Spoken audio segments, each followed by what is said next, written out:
Hello and welcome to Faithfully Stampin' with Jennifer Helm. I am Jennifer Helm, the Faithful Stamper. You're Stampin' Up. Today I have for you a Tower Pinwheel card. This is a fun card. It reminds me of one of those block toys as a kid where you just kept flipping it forever and ever and it had different pictures on it. But what's great about this card is you have 4 different sides to work with, and the card stands up straight like a pinwheel, so it can actually be a nice little conversation piece, something that your gift recipient could leave up on their dresser or mantle for as long as they wanted. So I'm going to show you how to make this card tonight with the Peaceful Deer stamp set and the Matching Your Builder punch. And one thing that I really loved about this card is I saw a lot of samples going around on Pinterest and things. This is a very popular style of card right now. I put it to the side because I thought this is so complicated. I'm really going to need some time to invest in this technique when I decide to learn it. Guess what? It's actually not that complicated, and I'm going to show you how to make this in a relatively short amount of time. So the first thing you're going to need is a scoring tool, either your paper trimmer with the score blade or your scoreboard. And you will need a 4 1/4 inch square of designer series paper. You can use cardstock for the piece if you want, but it makes your card a little bit thicker in the end. So you might want to try with designer series paper first and go from there. But a 4 1/4 inch square. And something to keep in mind is you're going to want one side that you like to see on the inside of your card. And then the other side is what you're going to attach your panel to. So this is going to be on the inside of the cube that I'm going to make for the center post of my card. So I need my scoreboard for just a moment. So this 4 1/4 inch square, I'm going to line up at 1 inch and score. And remember, score gently because it is designer series paper and it'll tear if you press too hard. So 1 inch, 2 inch, 3 inch, and last but not least, 4 inch. And so that's all the scoring you need to do. And I'm just going to go ahead and fold on those lines I scored in the paper. The trickiest one to fold is going to be this last one because you've got just a little skinny 1/4 inch panel here. I suppose you could make it bigger if you wanted a slightly larger panel. But what I'm going to do is glue it together so I'm forming kind of a rectangular cube. Now to put glue on here, I'm going to pull out my silicone craft mat. This is handy for saving my work surface from glue or adhesive of any kind. And you can use liquid glue for this. You need a strong adhesive, so either a piece of tear and tape or glue, which you could use, but you'd have to hold it together a little bit longer. So I opted for Stampin' Seal Plus, which is the stronger of the adhesives that we offer. So what I'm going to do is put some glue on this little skinny panel, and I'm going to use my silicone mat so that I don't get the extra stuck to my nice work surface. One thing I love about this Stampin' Seal Plus is the little pieces are segmented together, and so they fold back really nicely. So this adhesive was wider than my panel, but it's okay because I can fold it back on itself, give it a little extra sticky. And then I'm going to fold it forward. So I have one large panel and a 1/4 inch panel at the top, and then I'm just going to fold my top flat down. I'm pretty sure you'll be able to figure out how it goes together, but I just find that a little bit easier to make sure I'm getting a perfectly lined up rectangular cube. Okay, so next up we're going to assemble the panels for our card before we put them all together. Basically, this is the design phase. So you need 4 pieces of cardstock that measure 2 3/4 inches wide by 4 1/4 inches tall. Then you need 4 panels of basic white, which are 2 1/2 by 4. And then last but not least, you will need, if you so desire, 4 smaller panels. I'm using designer series paper that is wide and 1/4 inches wide by 4 inches tall. You could use basic white if you wanted more room to write in your card.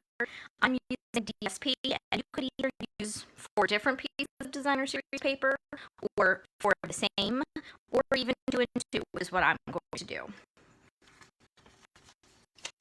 So first up, we're going to do stamping, and that way I can assemble my panels all at the same time.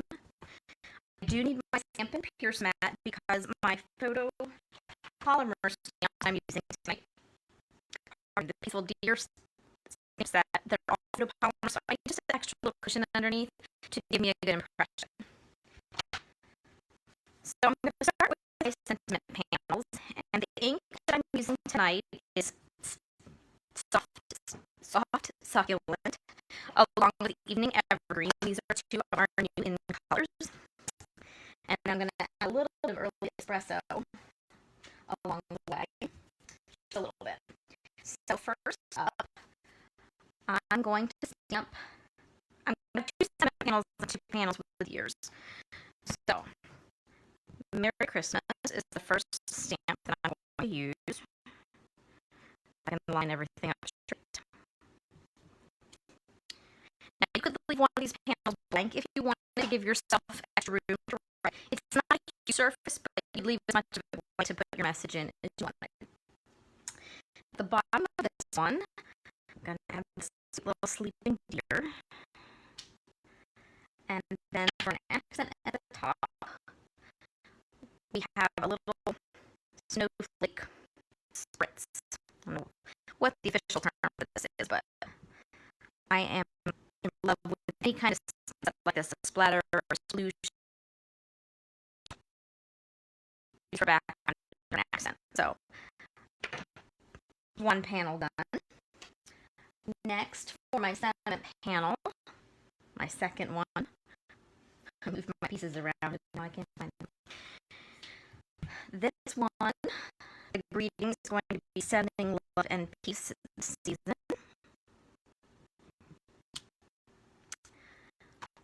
Followed by a little more of that sploosh in the lighter color ink. Thought this gave a little accent to my panel. Next, I'm going to create the panels that I want for the inside of my card. So I'm going to bring some scrap paper over so I don't stamp on my mat.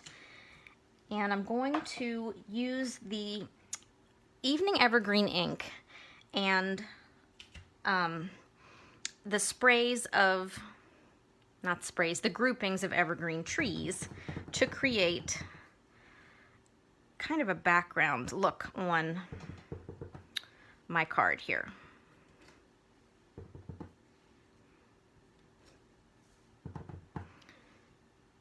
So for this one, I'm going to go across the bottom with my trees. We'll finish that one off in a minute. And then for this one, I'm going to use some of the taller trees. I want to cover a little more ground, so I'm going to do 2 of the large trees on the edges of my paper, and then put these little trees in the middle. Let's see, I think I'm gonna do 2 actually, fill this in a little more, like that. Now, before I finish with my stamping, first up, I am going to stamp my envelope. I don't like naked envelopes, so I'm going to put this little deer stamp on my envelope. And then I have a piece of scrap paper, and I'm going to stamp 2 deer outlines that I'm going to then punch out. So this outline is in Evening Evergreen. And I'm going to close this ink pad up. And then last but not least, in the soft succulent, I'm going to stamp this second deer. This one I think is my favorite because it has this beautiful writing that says, "Oh, what fun," on the deer itself. So I just think that's fun. One more quick thing before I put my mat away. Actually, first of all, I'm going to punch my deer out because I need one of these. So I just line up my stamp along the image, make sure I'm not cutting any of his legs off. Pop him right out of there. And then repeat with this one, like so. And then what I want to do, just to finish off this last panel, the one with the little trees, I want this deer to have antlers. So what I'm going to do with my early espresso ink, just a touch of it, I want my deer to kind of be flying through the air here, but I want him to have antlers. So I'm going to ink up my stamp, and I've got my deer positioned where I want on the page. So I'm just gonna hold my stamp above where I want his head to go and stamp, and then I'll be able to position my deer, and he'll have antlers too. So now that all my stamping is done, the next step is to attach those stamped panels to those soft succulent panels and then assemble the card. So this you could use regular adhesive for if you wanted. The strong adhesive is needed for that centerpiece, and then when we attach these panels to that centerpiece in just a minute. You definitely want something that isn't going to fall apart. You definitely don't want your gift recipient to receive a card that then falls apart on them, right? So these were just lining up with a little border, and these panels are basically forming the wings on our pinwheel.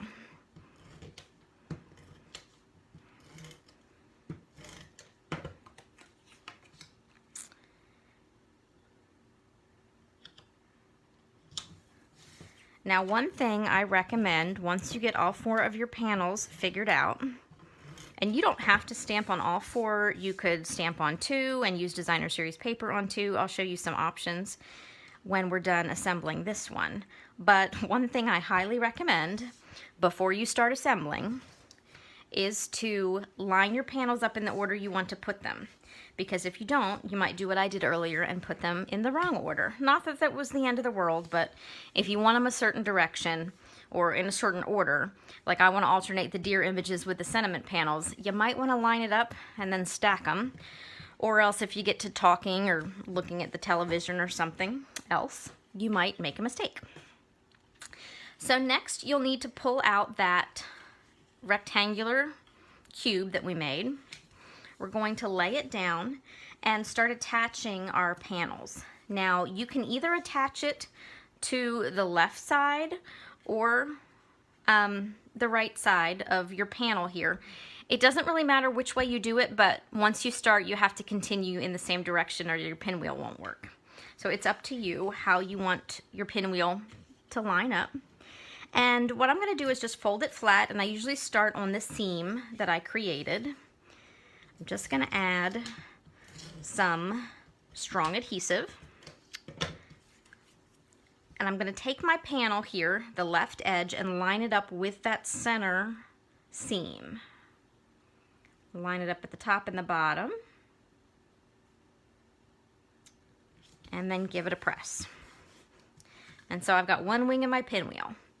So now I'm going to flip it over to the next side, grab my next panel, and put some adhesive on the left side now. And if you're visual like me, sometimes I like to kind of double check that I'm putting it together correctly. But again, just line up that left edge with the left side of that cube, and then flip and do the next one. And I find it easier to put the adhesive directly on here. You could, if you chose, put the adhesive on the back of your panel, but make sure you're not going too far with it. It's one reason I tend to stick with putting the glue on this piece itself, because we're going to cover the whole thing anyway. Just don't stick too much of your panel down, because then your pinwheel won't work. All right, and then you'll be left with one panel.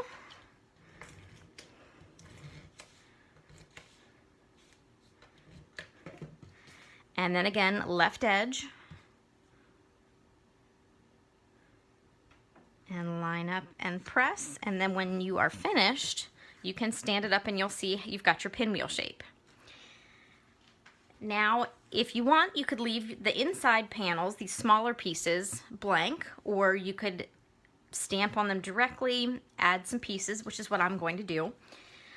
So I have these strips of Designer Series paper, and I'm just going to pick the two I like the best, which is this one and this one, I think, to put the tree side up. And then these two I'm going to flip and put pattern side up. And the pattern side I'm going to put with the deer.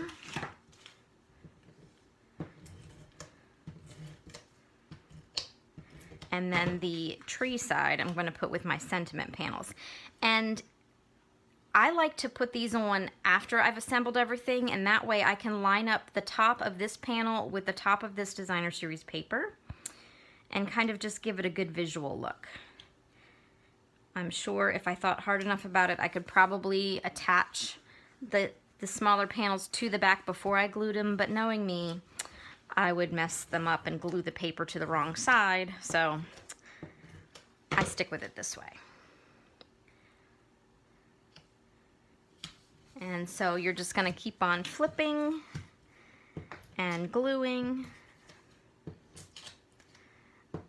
Hopefully your glue cooperates better than mine at the moment. And then one more to go.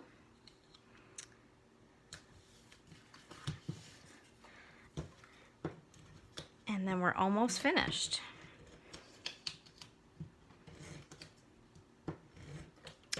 There we go.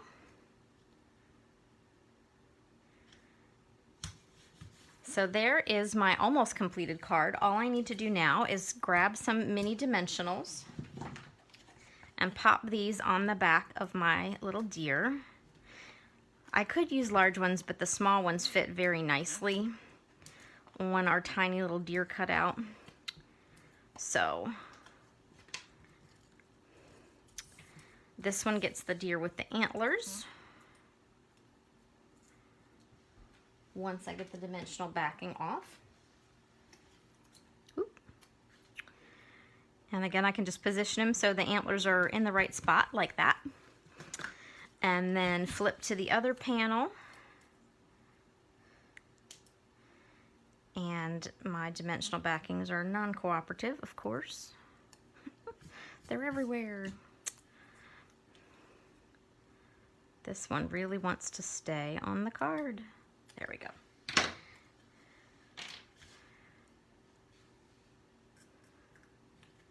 And now my card is complete. So it's a beautiful showpiece that I can send to one of my friends for Christmas. I can sign my name here or on this other sentiment panel. And the great thing is that it folds flat and fits in a standard envelope. You may want to check with the post office about the thickness and weight for extra postage. Especially if you use cardstock for the centerpiece, it is thicker. And it also depends on how many layers you have with dimension. If you do 4 layers that are totally flat, you can probably get away with 1 stamp, but you might want to opt for the 2-ounce stamp just to be safe. So I do have some other samples to show you. This one this was my first attempt and didn't quite come out right. So this one does have the cardstock in the center, but I primarily let the Designer Series paper do the talking. I did add a little tag for me to sign my name. And then we stepped out of the Christmas realm for a little bit, and I created this beautiful card in fall colors with fall leaves. This one I think I would not sign my name to because it's so pretty. I would like my friend to just have it on her dresser or table as a reminder that I value her friendship. You can, if you like, add different aspects to your card. For example, this one I added a tag with some dimensions. So this one is thicker, and I stamped directly on the cardstock here. And also on this one, I did 2 panels in Pool Party and 2 panels in Real Red cardstock. So you can mix up the colors of cardstock if you wanted. And then I used different pieces of Designer Series paper. Here's a tag with my greeting, and I could sign my name here. But for this one, I actually added a gift card pocket as well. I put the card together just as I showed you, but then I measured that I wanted, I think it's 2.5, it might be 2.25, but I just measured across the bottom, left a little bit of a border, cut a square, and then cut it diagonally to form a little pocket, and I glued it along the edges only, and then once the glue dried, I can pop a little gift card in there, and it's the perfect size. If you are going to put a gift card in there, and again add some dimension, this one would definitely need extra postage because it is thicker. And then finally, I have a really sweet birthday card that I made for a family friend with our Nuts About Squirrels stamp set. So there's lots of options. I stamped directly on the Designer Series paper here. So just a lot of fun things you can do to create this card.